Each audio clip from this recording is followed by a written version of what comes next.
कंस के जीवन में कृष्ण कोई सुधार करते हैं कि कृष्ण का संहार करते हैं? थोड़ा जोर से बोलिए। मैंने पहले कहा था सुबह में ही कि मेरा कुछ सवाल होगा, उसका जवाब आपको देना होगा, और जवाब देते चलिए बढ़िया से। ये कृष्ण जी यहाँ पर सनातन परंपरा में भगवंत के अवतार है ना, माने जाते हैं ना। श्री कृष्ण के सामने में इस दुनिया में बहुत बिगड़ा हुआ आदमी जो उसके जमाने में था, उसका नाम था कंस।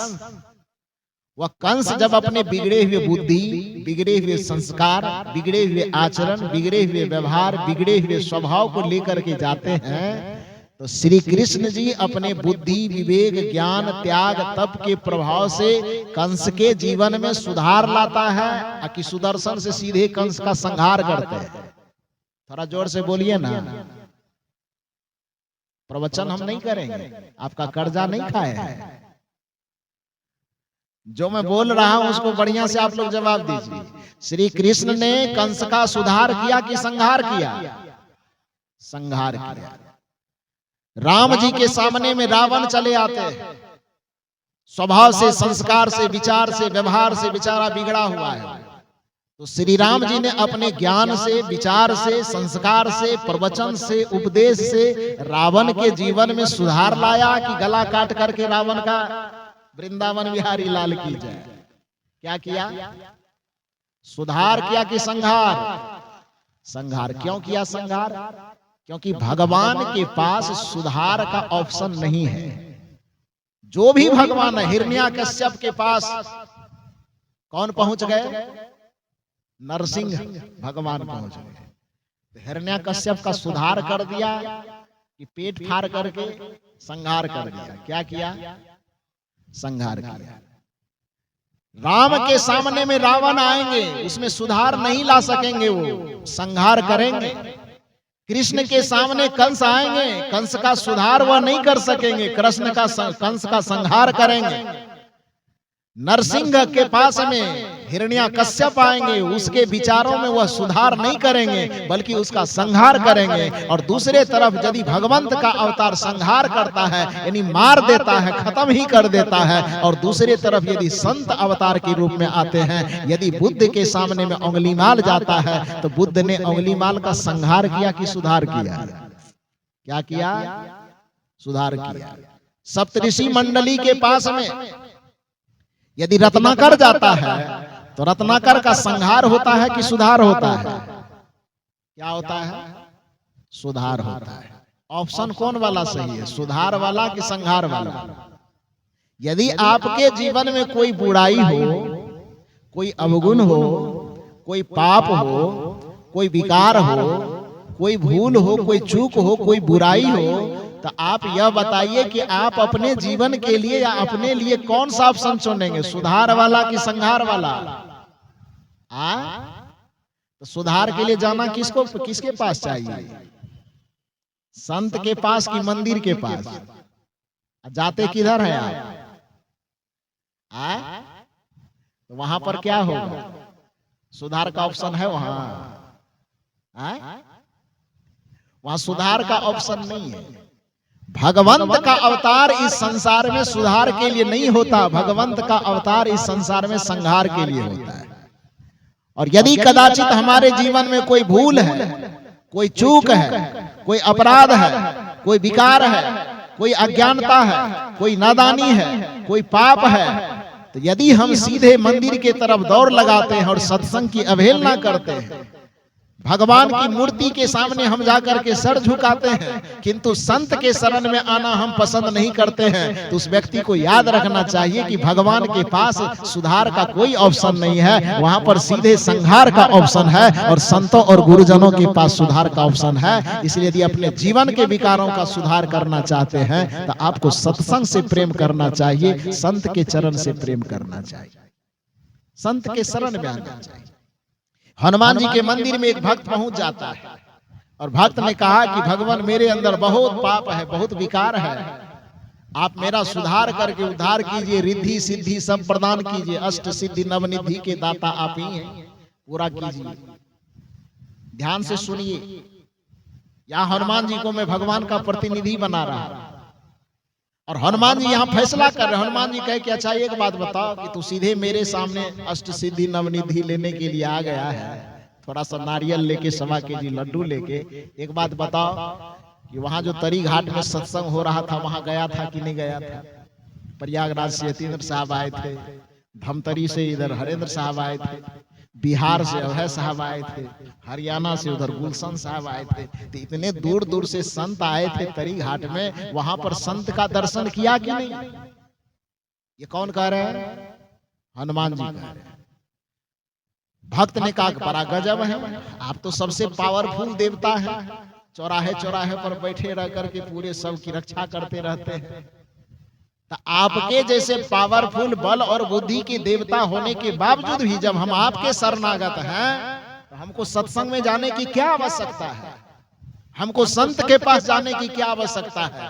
हनुमान जी ने कहा नादान, ये दुनिया, ये संसार, पूरी सृष्टि संविधान से चलता है। जब तक संविधान नहीं बनता तब तक कोई चाहे कितनी मनमानी कर ले, लेकिन जब एक बार संविधान का निर्माण हो जाता है तो संविधान को बनाने वाला भी उस नियम के दायरे में आ जाता है। जब तक मेरे नाम का कोई संविधान न बना होगा तब तक पता नहीं क्या हुआ होगा, वो मैं नहीं जानता, लेकिन जब से मेरे नाम का संविधान बना है मुझे भी उस संविधान के दायरे में जीवन चलाना पड़ता है। जो भक्त गया था मंदिर में थोड़ा अचंभा रह गया, उन्होंने कहा हनुमान जी ये तो पहली बार मैं सुन रहा हूं कि भगवान का भी कोई संविधान होता है। हनुमान जी ने कहा बिल्कुल होता है। राम जी का संविधान रामायण है, कृष्ण जी का संविधान गीता और श्रीमद् भागवत है, कबीर साहब का संविधान बीजक है कि नहीं है?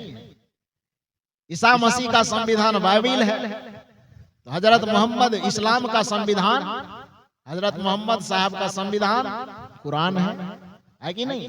सनातन संस्कृति में चलने वाले अपने संविधान वेद को मानते हैं कि नहीं मानते हैं?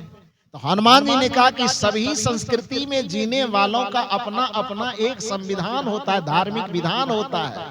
तो तुम मेरे मंदिर में आए हो तो मेरा भी तो कोई संविधान है।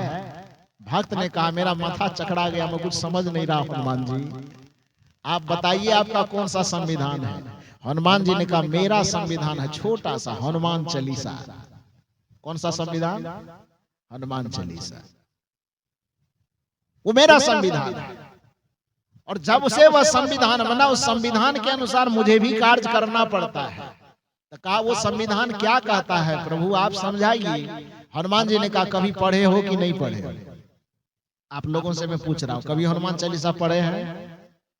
नहीं पढ़े? पढ़े हैं। कुछ लोग कहते हैं पढ़े हैं, कुछ लोग कह रहे हैं नहीं पढ़े। अच्छा पढ़े नहीं तो कम से कम चौक चौराहे पर लाउड स्पीकर में जब बजता है हनुमान चालीसा तो सुने हैं कि नहीं सुने हैं? सुने हैं। कुछ पंक्ति तो याद होगी, 40 चौपाई की होती है वो, इसलिए तो उसको चालीसा कहा जाता है।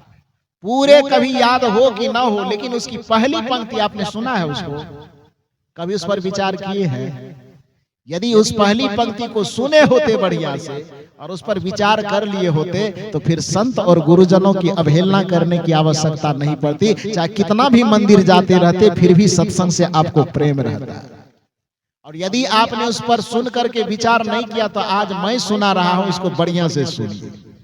हनुमान जी ने कहा कि मेरे संविधान को कभी नहीं पढ़े हो। भक्त ने कहा पढ़े हैं लेकिन ध्यान नहीं दिए आप कहना क्या चाहते हैं।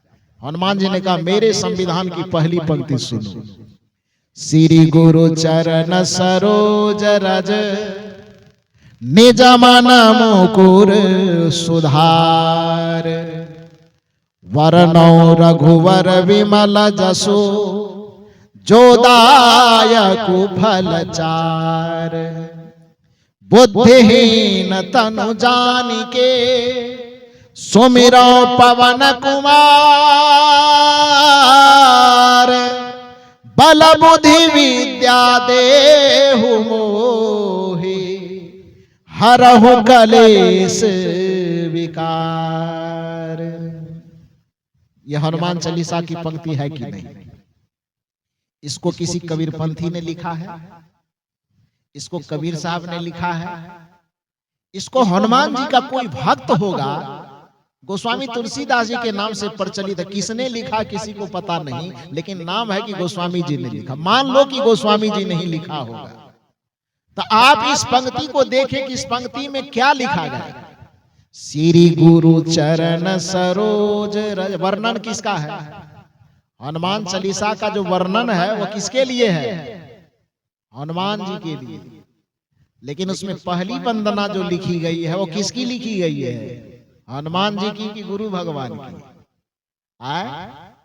और हम शनिवार शनिवार हनुमान जी के मंदिर पहुंच जाते हैं, धो सत्संग से हमको क्या लेना देना है।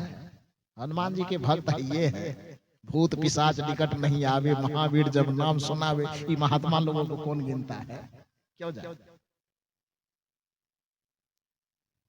जिस हनुमान जी का नाम लेने के कारण आप कहते हैं कि सत्संग और संत की क्या आवश्यकता है, वो हनुमान जी आपको सिखा रहे हैं कि मेरे दरबार में आने से पहले तुमको कहां जाके डुबकी लगाना चाहिए? श्री गुरु चरण सरोज रज। श्री सदगुरु के चरण कमल में पहुंच करके सदगुरु के चरण से, मुख से, वाणी से जो गंगा ज्ञान की गंगा प्रवाहित होती है, पहले जाकर के वहां डुबकी लगा लो तो तुम्हें पता चलेगा कि असली मंदिर कौन है और असली भगवान कौन है। किस मंदिर में हमें जाना चाहिए और किस भगवान की पूजा करनी चाहिए, ये अपने आप पता चल जाएगा। इसलिए कहा जा रहा है कि मंदिर आने से हनुमान जी अपने भक्त को कह रहे हैं कि मंदिर तू आ गया, हमसे अष्ट सिद्धि और नवनिधि मांग रहा है, लेकिन इतना बात याद रख कि सत्संग और संत की अवहेलना करने वाले किसी भी भक्त को, किसी भी व्यक्ति को कोई भगवान चाह करके भी आशीर्वाद नहीं दे सकता। जो संत की अवहेलना करता है, जो सत्संग की अवहेलना करता है, जो धर्म ज्ञान और भक्ति से प्रवाहित इस ज्ञान गंगा की अवहेलना करता है, तो पूरी दुनिया की किसी भी देवता में यह सामर्थ्य नहीं है कि उस भक्त का उद्धार कर दे, उस भक्त का कल्याण कर दे। इसलिए किस मंदिर से आप आस्था रखते हो, आपके आस्था को धन्यवाद है। किस भगवान से आप आस्था रखते हो, अपने जगह पर आप आस्था रखे रहो। किस मंदिर में जाकर के आप सर झुका रहे हो, अपने जगह झुकाते रहो, लेकिन इतना ध्यान रखो कि अपने हृदय में, अपने मन में, अपने बुद्धि और विचार में संत के प्रति श्रद्धा और आस्था को गहरा करो। सत्संग के प्रति आस्था को डवाडोल न होने दो, बल्कि सत्संग के प्रति अपना इतना आस्था बनाओ और सत्संग में जाते जाते जाते जाते आपको पता चल जाएगा कि हमारा असली भगवान क्या है, भगवान का असली स्वरूप क्या है। और जब भगवान के असली स्वरूप को समझ जाएंगे, भक्ति के असली स्वरूप को समझ जाएंगे, ईश्वर के असली स्वरूप को समझ जाएंगे और ईश्वर की पूजा विधान को असली रूप में जान जाएंगे, तो फिर आपको बाहर भटकने की आवश्यकता नहीं पड़ेगी। आपका तन ही आपके लिए मंदिर हो जाएगा और इस तन रूपी मंदिर में बैठा हुआ आत्मा ही आपके लिए भगवान, परमात्मा और ईश्वर हो जाएगा। लेकिन पहले सत्संग में आइए। तो हनुमान जी कहते हैं कि अपने जीवन का सुधार करना। मैं यही कह रहा हूं कि भगवान सुधार के लिए नहीं होता है। भगवान यदि सुधार के लिए होता तो हनुमान जी कह रहे हैं कि श्री गुरु चरण सरोज रज, श्री गुरुदेव के चरण रज को जाकर के स्पर्श करो, यानी उसके शरणागत हो जाओ। भक्त ने पूछा उनके पास जाने की क्या जरूरत है, हम तो आपसे नाता जोड़े हैं। हनुमान जी कहते निज मन मुकुर, संहार की सुधार, थोड़ा जोर से बोलिए, निज मन मुकुर सुधार। श्री गुरुदेव के चरण में जाकर के शरणागत हो जाओ। प्रश्न हुआ क्यों? हनुमान जी कहते निज, निज मन अपना, मन समझ रहे हैं ना, निज मन मुकुर। मुकुर का मतलब क्या होता है? मुकुर का मतलब होता दर्पण, आईना। मन रूपी आईने को सुधारने के लिए कहा, क्योंकि मन रूपी आईने में ही उस भगवान का साक्षात्कार होगा। इसलिए कबीर साहब ने कहा कि परमात्मा आपके घट में दर्शेंगे, उसके लिए मन रूपी दर्शन का, दर्पण का साफ होना आवश्यक है। कबीर साहब का एक पद है ना, गुरु से कर ले मेल गवारा का, सोचत बारंबार। इस पद में एक कड़ी आती है, जो दर्शन को दिल चाहिए तब दर्पण मांजत रहिए। यदि अपने भीतर में बैठे उस परम सत्य का उस रमैया राम का दर्शन करना चाहते हो तो अपने चित्त रूपी मन रूपी दर्पण को क्या करते रहो, मांजते रहो। जो दर्शन को दिल चाहिए तब दर्पण मांजत रहिए। क्यों मांजना है? क्योंकि जब दर्पण में लागी काई तब दरस कहां से पाई। इसलिए गुरु से मेल करो ताकि वो काई को मिटा दे। गुरु से कर ले मेल गवारा का सोचत बारंबार। गुरु से मेल करो ताकि मन और चित्त रूपी दर्पण पर जो अनादि काल से लगे हुए विकारों का मैल है, गुरु के शरण में जाने से वह छूट जाएगा। जिस दिन यह मन आपका दर्पण की तरह चमकना शुरू हो जाएगा, कबीर साहब का यह दावा है कि कबीरा मन निर्मल भया जैसे गंगा नीर, तो फिर किसी भगवान को खोजने की आवश्यकता नहीं पड़ेगी, बल्कि दुनिया के सभी देवी देवता और भगवान पीछे पीछे हरि फिरे। कहत कबीर कबीर साहब कहते हैं उस भक्त के पीछे पीछे दुनिया के सारे भगवान घूमते हैं, जिस भक्त का मन एकदम दर्पण की भांति निर्मल हो जाता है, गंगा की भांति पवित्र हो जाता है। कबीरा मन निर्मल भया जैसे गंगा नीर, तो पीछे पीछे हरि फिरे कहत कबीर कबीर। ये मन को दर्पण की भांति चमकाने के लिए संत महापुरुष तो कहते ही हैं। कदाचित सोचिए हमारे दुनिया का संस्कृति कितना सभ्य रहा होगा। कुछ समय में जो फिल्म बनाने वाले फिल्म के लोग भी कहते हैं कि भैया यदि जीवन में अपने भीतर में आत्मा परमात्मा का साक्षात्कार करना हो तो मन रूपी दर्पण को धोते रहना। वेद में तो एक कहा ही जाता है, वेद में भी ऋचा आई है, उपनिषद में ऋचा आई है कि अंतः शरीरे ज्योतिर्मयो हि शुभ्रो यं पश्यन्ति यत्यः क्षीण दोषः, कि अंतः शरीर के अंतःपुर में ही वह परमात्मा निवास करते हैं, लेकिन उसको वही देख सकता है यत्यः क्षीण दोषः, जिसके चित्त पर से समस्त दोष का आवरण उतर चुका हो, विकार का आवरण उतर चुका हो, वही अपने घट में उस परमात्मा का दर्शन अनुभव कर पाए। यह बात कबीर साहब कह रहे हैं, यह बात और महापुरुष कह रहे हैं, लेकिन हमारे भारतीय संस्कृति का एक कितना परंपरा प्रगाढ़ रहा होगा, कितना धनी रहा होगा कि एक जमाने में फिल्म बनाने वाले, फिल्म दुनिया के लोग, हालांकि फिल्म का काम अलग है, उसका विभाग विषय भोग राग रंग दुनिया ये सब चित्रित करना है, लेकिन सोचिए कि कितना उद्गार रहा होगा वो फिल्म बनाने वालों के अंदर कि फिल्म के गाना में भी इस चीज को पिरोया है। वो गाना शायद आप लोगों को याद हो, मैं गुनगुनाऊं तो आपको याद हो जाए। तोरा मन दर्पण कहलाए। सुने इसको, गाना समझ के सुने कि भजन समझ कर? क्या समझ करके सुने हैं? भजन समझ कर। हम भी बहुत दिन तक भजन ही समझते रहे, बाद में पता चला ये तो फिल्म का गाना है। तोरा मन दर्पण कहलाए, भले बुरे सारे कर्मों को, भले बुरे सारे कर्मों को देखे और दिखावे, तोरा मन दर्पण कहलावे। और यदि यह मन सचमुच में दर्पण की भांति चमकने लगे तो फिर होगा क्या? मन ही देवता, मन ही ईश्वर, मन से बड़ा न को।